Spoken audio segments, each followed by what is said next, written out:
अऊज़ु बिल्लाहि मिनश शैतानिर रजीम बिस्मिल्लाहिर रहमानिर रहीम. And I am a student as well. I am pursuing graduation and I also work in a call center. And my question is, why is it important for a woman to marry a third party if she wants to go back to her first husband after her first husband has given her talaq? भाई साहब का सवाल था कि ज़रूरी क्यों है कि अगर एक औरत अपने शोहर के साथ तलाक हो जाता है तो उसे दूसरे से थर्ड पार्टी से शादी करना ज़रूरी क्यों है पहले शोहर से वापस करने के लिए? ये सवाल है. सवाल अभी दोहरा है, जवाब दे रहा हूँ मैं.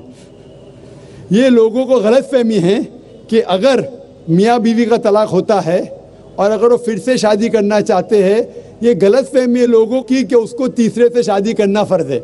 कुरान में साफ तौर पे लिखा हुआ है सूरह बकरा में सूरा नंबर 2 आयत नंबर 228 से लेके 242 तक तलाक का पूरा डिटेल दिया गया है, किस तरीके से तलाक दिया जाता है. पहले मैंने कहा था कि आपस में समझौता होना चाहिए, नहीं होता है तो गेट एन आर्बिट्रर, एक बड़े को बुलाओ, शोहर की तरफ से बीवी की तरफ से समझौता करो. नहीं होता है तो तलाक बोलने के बाद इद्दत के 3 माह है. कुरान में लिखा है सूरह बकरा सूरा नंबर 2 आयत नंबर 228 के 3 माह, 3 महीने, 3 menstrual cycle is the period of waiting. इद्दत 3 महीने के बाद the divorce is completed. लेकिन 3 महीने के दरमियान अगर मियाँ बीवी वापस में रुजू होना चाहते तो हो सकते, तलाक नहीं होता है.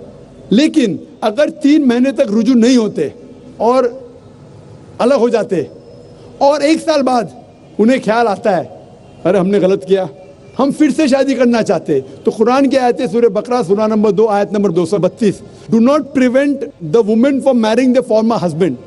आप औरतों को अपने पुराने शोहर से शादी करने से मत रोकिए. तो वो औरत फिर से अपने पहले शोहर से शादी कर सकती है, लेकिन नया निकाह नया महर, न्यू मैरिज न्यू महर. No no no, what you are saying is a misconception. I come to it. लोग समझते हलाला की ज़रूरत है, हलाला जैसी कोई चीज़ कुरान में है नहीं, मैं उसके ऊपर आऊँगा. लेकिन फिर से शादी करने के बाद फिर से इन लोग ज़िंदगी बसर करते हैं. 3-4 साल बाद फिर से कुछ नाइत्तेफाकी होती है, फिर से तलाक. वही तरीके से समझौता करो, बड़े को लेके आओ, तलाक बोलो, 3 माह रुको, फिर जाओ. फिर से 2 साल बाद याद आता है नहीं वापिस से रहेंगे, फिर से शादी कर सकते हैं, फिर निकाह, फिर महर, फिर से झगड़ा होता है. फिर तीसरी बार अगर तलाक होता है तो अल्लाह ताला फरमाते सूरह बकरा सूरा नंबर 2 आयत नंबर 230 में कहते कि तीसरी बार अगर तलाक देंगे तो फाइनल. इसके बाद आप फिर से मियाँ बीवी ने, जब तक आप थर्ड को नहीं मैरी करें. इसमें क्यों? ये शादी ब्याह गुड्डा गुड्डी का खेल थोड़ी है. बचपन में गुड्डा गुड्डी का खेल में शादी करो फिर से तलाक दो, एक दिन में 10 बार शादी कर सकते, बराबर ना. ये जिंदगी गुड्डा गुड्डी का खेल थोड़ी है. 3 महीने लगता है तलाक के लिए, इतना टाइम लगता है. प्राइवेट मीटिंग, फिर बड़े लोग से मीटिंग, फिर 3 माह, फिर जुड़ो प्यार से, एक दूसरे पे कीचड़ मत उछालो, फिर शादी करो. मैंने मेरी जिंदगी में किसको भी नहीं देखा जो सही तरीके से तीसरी बार तलाक हुआ. मैं देखा नहीं अभी तक के. 1 बार हुआ देखा होगा, 2 बार, तीसरी बार तो देखा ही नहीं मैं. ये अगर आप गुड्डा गुड्डी का खेल करते तो फिर 1 बार आपने रिजेक्ट किया, 2 बार रिजेक्ट किया, 3rd बार फाइनल, फिर आप दूसरे से शादी करो. आप प्लान नहीं कर सकते, आप दूसरे से शादी करो और रो. और फिर पता लगा आपको मैं पहले शोहर से नाराज थी, सिर्फ दिन में 6 घंटा देते थे, ये नया शोहर तो 2 घंटा देता है, तो पहला वाला अच्छा. नो, दाल आटे का भाव मालूम पड़ेगा. मेरी माँ मुझसे कहती थी मार्केट जाएंगे तो दाल आटे का भाव, दाल और आटे का भाव, आप समझे ना. तो हो सकता है क्या, मालूम पड़ा मैं मेरे शोहर से झगड़ा करती थी, वो बीवी कहेंगी, मालूम पड़ा क्या नया शोहर तो पुराने वाले से बदतर है. आप समझ रहे ना. और फिर अगर नए वाले से डिवोर्स हुआ, सेम तरीका, आपस में समझौता, प्लानिंग नहीं. अगर प्लानिंग करेंगे कि एक रात तुम्हारे साथ सोऊंगा और फिर तलाक देना, ये हराम है. आप समझ रहे ना.